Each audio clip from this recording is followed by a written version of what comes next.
এক দেশ এক ভোট প্রসঙ্গে দেশের মানুষ কি ভাবছেন তা জানতে আগামী মে মাস থেকে রাজ্যওয়ারি সফর শুরু করতে চলেছে যৌথ সংসদীয় কমিটি। আজ কমিটির চেয়ারম্যান পি চৌধুরী জানান, 17 থেকে 18 মে মহারাষ্ট্র এবং 19 থেকে 21 মে উত্তরাখণ্ড সফর করবে দলটি। জুনে জম্মু কাশ্মীর ও লাদাখ সফর করার কথা রয়েছে ওই কমিটির। এক দেশ এক ভোট বিলে 5 বছরের মেয়াদ শেষ হওয়ার আগে সরকার পড়ে গেলে বাকি সময়ের জন্য ভোট করানোর সুপারিশ করা হয়েছে। বাকি সময়ের জন্য সরকার গড়তে চেয়ে কেন কেন্দ্রে রাষ্ট্রপতি ও রাজ্যে রাজ্যপালের কাছে বিরোধী দলের দরবার করার প্রস্তাব ওই বিলে নেই, তা নিয়ে প্রশ্ন তোলেন কমিটির সদস্য তথা তৃণমূল কংগ্রেস সাংসদ কল্যাণ বন্দ্যোপাধ্যায়। বিরোধীদের সরকার গড়ার সুযোগ দেওয়ার বিষয়টি যে বিলে থাকা উচিত, কল্যাণের ওই দাবি মেনে নেন অধিকাংশ সদস্যই।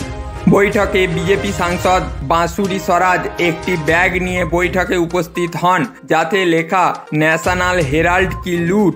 এই মামলায় অভিযোগের নিশানায় রয়েছেন কংগ্রেসের সোনিয়া ও রাহুল গান্ধী।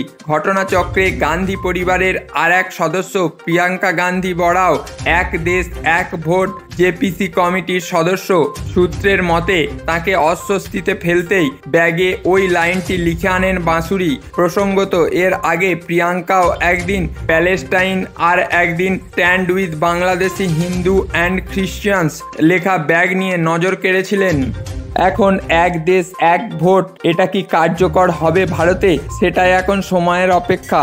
এটা কি আমাদের দেশের পক্ষে ভালো হবে? কি মনে করেন আপনি?